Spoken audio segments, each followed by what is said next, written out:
Hello everyone, সকলকে editorial space চ্যানেলে স্বাগত। আমি অর্ণব ঘোষ, তোমাদের বায়োলজি পড়াবো 11-12-এ। সো আমাদের আজকের ভিডিও যেটা আমরা শুরু করব সেটা হচ্ছে কোষ ও কোষের গঠন। তার আগে একটা কথা বলার, সবাই কিন্তু এডিটোরিয়াল স্পেসকে সাবস্ক্রাইব করো যাতে আমাদের পরপর সিরিজের ভিডিওগুলি দেখার জন্য এবং তোমাদের যেটা ভবিষ্যতে এবং পরীক্ষার জন্য যথেষ্ট পরিমাণে সাহায্য করবে। তার জন্য আমাদের প্লিজ এডিটোরিয়াল স্পেস চ্যানেলটাকে সাবস্ক্রাইব করো এবং আমরা নেক্সট যে আমরা পড়াশোনাটা করবো কোষ ও কোষের গঠন নিয়ে, সেটা আমরা শুরু করছি। আমরা প্রথমে কোষ ও কোষের গঠনে প্রথমে কোষ কি জিনিস সেটা বুঝবো। আমাদের বিশ্বে প্রত্যেক বিভিন্ন রকম প্রজাতির প্রাণী বা উদ্ভিদ পাওয়া যায়। তারা এক বা একাধিক, যেহেতু আমরা কাকে বলি এককোষী বা বহুকোষী, বিভিন্ন রকম কোষ নিয়ে গঠিত। তাহলে কোষ কি সেই জিনিসটা বোঝার আগে আমরা একটা বেসিক জিনিস বুঝবো। সেটা হচ্ছে, ধরো একটা বাড়ির ক্ষেত্রে একটা বাড়ি কি দিয়ে তৈরি হয়? বেসিক একটা ইউনিট ইট দিয়ে তৈরি হয়। ইট দিয়ে আমরা কি তৈরি করি? একটা ওয়াল বা একটা দেওয়াল। একটা দেওয়াল থেকে কি হয়? একটা বাড়ি তৈরি হয়। একটা বাড়ি থেকে অনেকগুলো বাড়ি তৈরি হয়। সেম ক্ষেত্রে আমাদের শরীরে একটা সেল বা একটা কোষ থেকে কি তৈরি হয়? টিস্যু। যেরকম একটা ইট থেকে একটা দেওয়াল তৈরি হয়, সেহেতু একটা কোষ থেকে একটা টিস্যু তৈরি হয়। সেম ভাবে একটা টিস্যু থেকে কি তৈরি হয়? অর্গান মানে কি? আমাদের যেমন হার্ট, লাংস, কিডনি, প্রত্যেকটা যেমন অর্গান, সেরকমই একটা ওয়াল থেকে একটা যেমন বাড়ি তৈরি হয়। আর প্রত্যেকটা অর্গান থেকে কি হয়? অর্গান সিস্টেম, যেমন একটা বাড়ি থেকে অনেকগুলো বাড়ি নিয়ে অনেকগুলো একটা কলোনি টাইপের তৈরি হয়, সেরকমই একটা অর্গান অনেকগুলো অর্গান মিলে একটা অর্গান সিস্টেম তৈরি হয়। সেরকম অর্গান সিস্টেম থেকে কি তৈরি হয়? আমাদের বডি, পুরোপুরি একটা বডি তৈরি হয়। যেমন অনেকগুলো বাড়ি নিয়ে একটা যেমন পাড়া তৈরি হয়, একটা গ্রাম তৈরি হয়, সেরকমই অনেকগুলো অর্গান নিয়ে একটা বডি তৈরি হয়। তাহলে কোষ থেকে অনেকগুলো কোষ মিলে টিস্যুগুলো মিলে হার্ট বা লাংস, আর লাংস থেকে একটা অর্গান সিস্টেম থেকে বডি। তাহলে কি বুঝতে পারলাম? তাহলে আমাদের শরীরের সব থেকে ছোট জিনিস কি? কোষ সবকিছু, আমাদের শরীরের প্রত্যেকটা জিনিস, আমাদের শরীরের পা থেকে মাথা পর্যন্ত প্রত্যেকটা জিনিস কোষ নিয়ে গঠিত। যেমন মাথা, ব্রেন, হাত, পা, লিভার, কিডনি, ফুসফুস সবকিছুই আমাদের কোষ নিয়ে গঠিত। তাহলে কোষ যদি আমরা সায়েন্সের ভাষায় সংজ্ঞা হিসেবে বা একটা সায়েন্টিফিক সংজ্ঞা কি বলি, তাহলে জীবদেহের গঠনমূলক মানে কি? একটা হার্ট বা একটা লাংস তৈরি করতে কি কোষ দরকার? যে দেখতে যেরকম কি পুরোপুরিটা মাংসপিণ্ড না, কোষ পুরোপুরি কোষে গঠিত। তাহলে একটা গঠনমূলক যে কোনো জিনিস তৈরি করতে, তার গঠন স্ট্রাকচার দিকটা, তার গঠন করতে কোষ যেমন লাগে, তেমন তার জৈবিক ক্রিয়া মানে তার যে রিয়াকশন হচ্ছে আমাদের শরীরে, একটা হার্টের এই যেরকম একটা শরীরের হার্ট চলতে বা একটা লাংস চলতে যেরকম শক্তি দরকার হয়, মানে এটিপি দরকার হয়, সেই জৈবিক ক্রিয়াটা আমাদের কোষের মধ্যেই হয়। তাহলে জীবদেহের গঠনমূলক ও জৈবিক ক্রিয়ামূলক একককেই কোষ বলে। তাহলে কোষ দুটো কাজ করছে। কি কাজ করছে? গঠনমূলক কাজ করছে এবং জৈবিক ক্রিয়ামূলক মানে বায়োলজিক্যাল রিয়াকশন যেগুলো, সেগুলো একটা কোষ করছে। আর যদি বলি কোষ নিয়ে পড়াশোনা যে শাখায় হয়ে থাকে তাকে আমরা কি বলি? মানে কোষ নিয়ে যেমন আমরা বায়োলজি, জীবন বিজ্ঞান নিয়ে পড়ে থাকি, আমরা বায়োলজি বলি। বায়োলজি পরবর্তীকালে ভাগ হয়ে যায়। ভাগ হয়ে কি হয়? ভাগ হয়ে হয় zoology, botany, physiology, microbiology, biotechnology. সেরকমই কোষ, যদি স্পেসিফিক আমরা কোষ নিয়ে ভবিষ্যতে পড়াশোনা করি, তাহলে সেই শাখাটাকে বলা হয় কোষবিদ্যা বা সাইটোলজি। পুরোপুরি আমরা কোষ নিয়ে পড়াশোনা করবো সেই ভিত্তিতে। তাহলে আরেকবার রিপিট করছি আমরা, প্রথম বেসিক জিনিস এটা, একটা কোষ তৈরি করছে টিস্যু তৈরি করছে একটা অর্গানস মানে যেরকম এক্সাম্পল হিসেবে বলি লাংস বা হার্ট, আর সেই লাংস, হার্ট অনেকগুলো সব মিলিয়ে একটা অর্গান সিস্টেম, যেমন একটা বাড়ি থেকে অনেকগুলো বাড়ির একটা বাড়ি কলোনি, আর সেই অর্গান সিস্টেম থেকে তৈরি করছে বডি। আর কোষের দুটো কাজ কি? একটা কোষ আছে আমাদের গঠনমূলক, মানে যে হার্ট বা লাংস থেকে তৈরি করতে লাগছে, আর তার জৈবিক ক্রিয়ামূলক একককে, মানে তার ভিতরে যে রিয়াকশন হচ্ছে তাকে আমরা কোষ বলি। এর পরের স্লাইডে আমরা করব কোষের নাম্বার অনুযায়ী কোষকে আমরা কত ভাগে ভাগ করি, এবং কোষ যে বিদ্যাটা, কোষকে আবিষ্কার করেছে হিস্ট্রিটা আমরা হালকা করে একবার দেখে নেব কত সালে কে কি করেছে। আমরা কোষের প্রকারভেদ নিয়ে পড়বো। আগের স্লাইডে আমরা বললাম কোষকে আমরা বলেছিলাম দুটো ভাগে ভাগ করা যায়, একে এককোষী আর বহুকোষী। কিন্তু কোষকে জেনারেলি আমরা কটা ভাগে ভাগ করি? তার নাম্বারের ভিত্তিতে তিনটে ভাগে। কি হয়? এককোষী, যাকে বলি ইউনিসেলুলার, সেকেন্ড হচ্ছে কি বহুকোষী, যাকে বলে মাল্টিসেলুলার, আর থার্ড টাইপটা যেটা হচ্ছে অকোষী বা অ্যাসেলুলার। তাহলে যদি আমরা উদাহরণ দিই, একটা এক্সাম্পল দিই, এককোষী কি হতে পারে? ব্যাকটেরিয়া, আর্চি, মানে যাদের একটা মাত্রই কোষ থাকবে তাদেরকে আমরা এককোষী বা ইউনিসেলুলার বলি। উদাহরণ কি? ব্যাকটেরিয়া, আর্চি। যদি আমরা বহুকোষীতে আসি, তাহলে কি গ্রেটার দেন 1 মানে একের বেশি, সেটা 2 হতে পারে, 10 লাখ হতে পারে, 1 কোটি হতে পারে, একের বেশি, আনলিমিটেড, তাহলে তাকে বহুকোষী বা মাল্টি সেলুলার বলি। যেরকম উদাহরণ কি হিউম্যান, ডগ, ক্যাট, আমরা যত দেখতে পারি বহুকোষী প্রাণী, যেগুলো মডার্ন অর্গানিজম সেগুলোই। আর থার্ড টাইপটা যেটা খুব গুরুত্বপূর্ণ, অকোষী বা অ্যাসেলুলার। অ্যাসেলুলার কি? যাদের lack of cell or cell like structure, একটা জেনারেল সেলের যেরকম স্ট্রাকচার হয় যেটা আমরা পড়ব, সেই স্ট্রাকচারটা থাকে না, cell lack of cell or cell like structure. উদাহরণ কি? ভাইরাস। তাহলে অকোষী বা অ্যাসেলুলার মনে রাখতে হবে lack of cell or cell like structure. অনেকে গন্ডগোল পাকিয়ে অকোষী বা অ্যাসেলুলার আর এককোষী বা ইউনিসেলুলারের মধ্যে। মেন পার্থক্য এটাই, যেটা আমি এখানে লিখেছি, lack of cell or cell like structure থাকে না অ্যাসেলুলারে। আর এককোষীতে কি থাকে? সেল লাইক স্ট্রাকচার থাকে, কিন্তু বহুকোষী থেকে এদের যেরকম আরো others organism, mitochondria, Golgi body, endoplasmic reticulum থাকে, কিন্তু এদের সেটা থাকে না। এদের একটাই কোষ থাকে, কি রকম? একটাই সেল, সেলের মধ্যে এখানে নিউক্লিয়াস থাকে, সাইটোপ্লাজমে। কোনো যদি আমরা বহুকোষীতে আঁকি কিরকম ছবি হবে? একটা কর্পোমেন্ট থাকে যে সেল মেমব্রেন দিয়ে, যের মধ্যে ডিএনএ, পার্টিকুলারলি ডিএনএ বা আরএনএ থাকে, বাইরে থাকে আদার রাইবোজোম, মাইটোকন্ড্রিয়া, ইআর থাকে এখানে পরপর লাগানো। প্রত্যেকটা কম্পাউন্ড আলাদা, নিউক্লিয়াসটা আলাদা একটা মেমব্রেন দিয়ে একটা থাকে, কিন্তু এর মধ্যে দেখছি একটার মধ্যে শুধুই নিউক্লিয়াসটাই গোটাটাই বর্তমান, সেগুলো হচ্ছে এককোষী। বহুকোষী এটা ল্যাক অফ সেল বা সেল লাইক স্ট্রাকচার থাকে না। জেনারেলি যে cell like structure, cell wall, এই জিনিসটা ভাইরাসের ক্ষেত্রে থাকে না।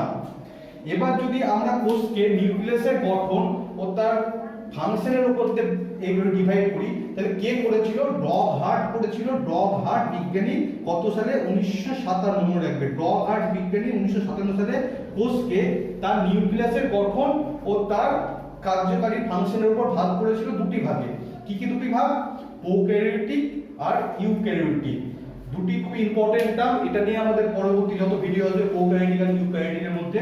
তাহলে আমরা দেখি প্রোক্যারিওটিক। প্রোক্যারিওটিক, প্রো মানে কি? প্রো মানে হচ্ছে প্রিমিটিভ, মানে আদিকালের সেল। মানে প্রথম আমাদের পৃথিবী যখন সৃষ্টি হয়েছিল, তারপর প্রথম যে সেলটা এসেছিল সেটাই ছিল প্রোক্যারিওটিক, মানে প্রিমিটিভ, মানে আদি কোষ।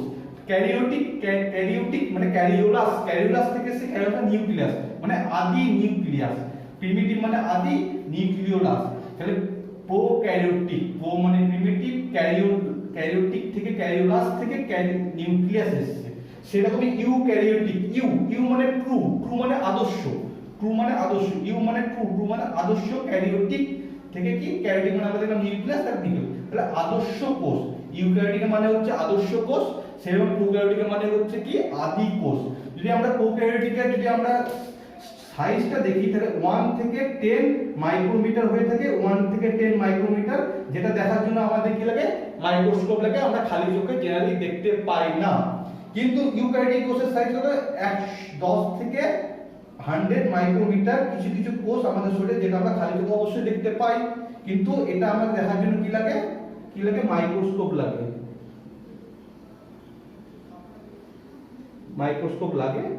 মাইক্রোস্কোপ নরমাল মাইক্রোস্কোপ হতে পারে বা ইলেকট্রন মাইক্রোস্কোপ ভালোভাবে দেখার জন্য। তাহলে কোষকে প্রথমে ডগ হার্ট দুটো ভাগে ভাগ করে 1957 সালে, প্রোক্যারিওটিক আর ইউক্যারিওটিক। এবার পরীক্ষায় একটা ইম্পর্টেন্ট কোশ্চেন আছে, কি রকম? আমাদের পৃথিবীতে সবথেকে ছোট কোষের নাম, পৃথিবীতে সবথেকে বড় কোষের নাম, আর পৃথিবীর সবথেকে লংগেস্ট কোষের নাম বা সেলের নাম। তাহলে একটা শর্টকাট মনে রাখবো, ওয়ার্ল্ডের মেন, MEN, এই একটা শর্টকাট MEN। মেনের এম ফর কি? মাইক্রোপ্লাজম। মাইক্রোপ্লাজম হচ্ছে সবথেকে ছোট। তারপর ই তে কি হচ্ছে? এগ অফ অস্ট্রিচ, যেটা সবথেকে বড় কোষ পৃথিবীতে। আর সবথেকে এন ফর কি হচ্ছে? নার্ভ সেল বা নিউরন, যেটা লংগেস্ট সেল। তাহলে মেনের এম ফর মাইক্রোপ্লাজম, যেটা হচ্ছে সবথেকে ছোট কোষ।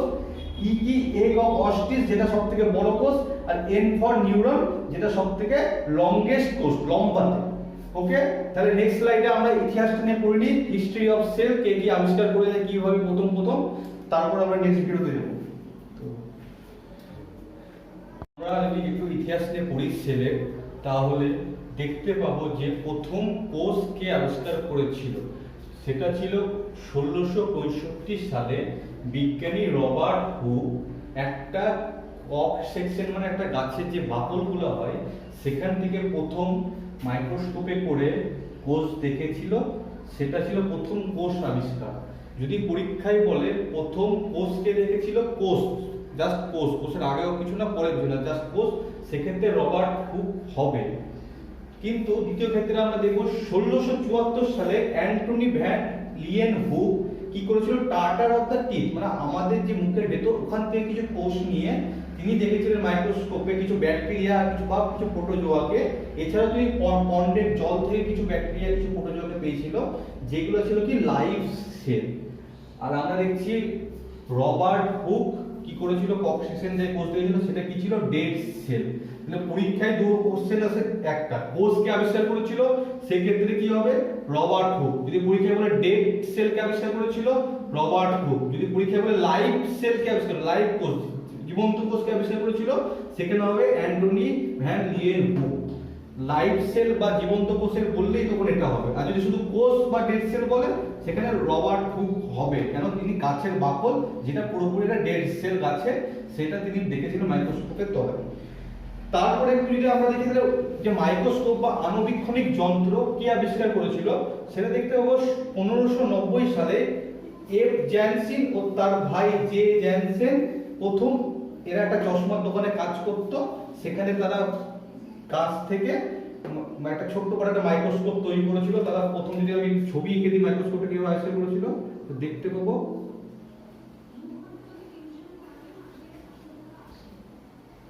একটা নরমাল ওরা একটা স্ট্যান্ডের মধ্যে মাইক্রোস্কোপ তৈরি করেছিল। আমি যদি বলি একটা স্ট্যান্ডের মধ্যে নরমাল একটা মাইক্রোস্কোপ তৈরি করেছিল, যেখানে একটা এখানে কাঁচ লাগানো ছিল, এখানে একটা কাঁচ লাগানো ছিল।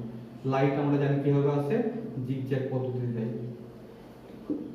সেটা তাহলে 1590 সালে এফ জ্যানসিন ও তার ভাই জে জ্যানসিন প্রথম আণুবীক্ষণিক যন্ত্র আবিষ্কার করেছিল।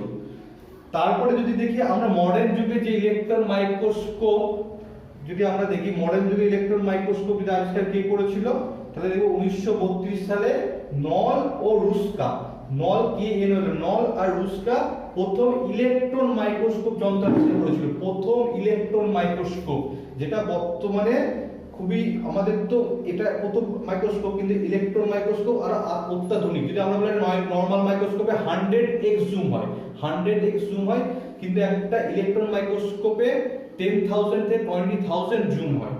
সেহেতু বুঝতে পারবো তাহলে আমরা কোষকে আরো ভালোভাবে তার ভেতরে গঠন বোঝার জন্য কতটা ইলেকট্রন মাইক্রোস্কোপ আমাদের দরকার। তাহলে প্রথম এই জিনিস দুটো খুব ইম্পর্টেন্ট জিনিস যেটা আমাদের পরীক্ষায় সবাই গুলিয়ে ফেলে। যদি বলে প্রথম কোষ ক্যাপচার করেছিল রবার্ট হুক, যদি প্রথম লাইভ কোষ মানে জীবন্ত কোষকে আবিষ্কার করেছিল সেটা অ্যান্টনি ভ্যান লিয়েন হুক হবে। আর যদি বলে ডেড সেল যেটা, তাহলে সেটা আবার রবার্ট হুকই হবে, কেন রবার্ট হুক প্রথমে যে কোষটা আবিষ্কার করেছিল উনি জানতে পারেননি ওটা জীবন্ত ছিল না মৃত ছিল। পরবর্তীতে আমরা যখন সায়েন্স আরো আগিয়েছে তখন তাহলে আমরা বুঝতে পারি যে রবার্ট হুক যে কোষটা আবিষ্কার করেছিল সেটা ছিল ডেড সেল, কিন্তু অ্যান্টনি লিয়েন হুক যেটা করেছিল সেটা লাইভ সেল। এটুকুই আমাদের আজকের এই ভিডিওতে। পরবর্তী ভিডিওতে আমরা সেল থিওরি বা কোষ তত্ত্ব, কোষ তত্ত্ব নিয়ে আবিষ্কার করবো। কোষের বিভিন্ন রকম বিভিন্ন বিজ্ঞানী বিভিন্ন কোষ তত্ত্ব দিয়েছিল, মডার্ন কোষ তত্ত্ব, তার আগে আদি কোষ তত্ত্ব, দুটো নিয়ে আমরা আলোচনা করব, পার্থক্য আলোচনা করব। এবং এই ভিডিওর পর কোষ তত্ত্বের পর আমরা এভলিউশন অফ সেল অল্পভাবে পড়ব, কেননা এভলিউশন অফ সেল আমরা এভলিউশন চ্যাপ্টারের সেলটাকে আরো ভালোভাবে পড়ব, কিন্তু এখানে একটা বেসিক আইডিয়ার জন্য এভলিউশন অফ সেলটা আমরা আলোচনা করব। আজকের মতো এইটুকুই, পরবর্তী ভিডিওতে আমরা নেক্সট টপিক নিয়ে আলোচনা করব। নমস্কার।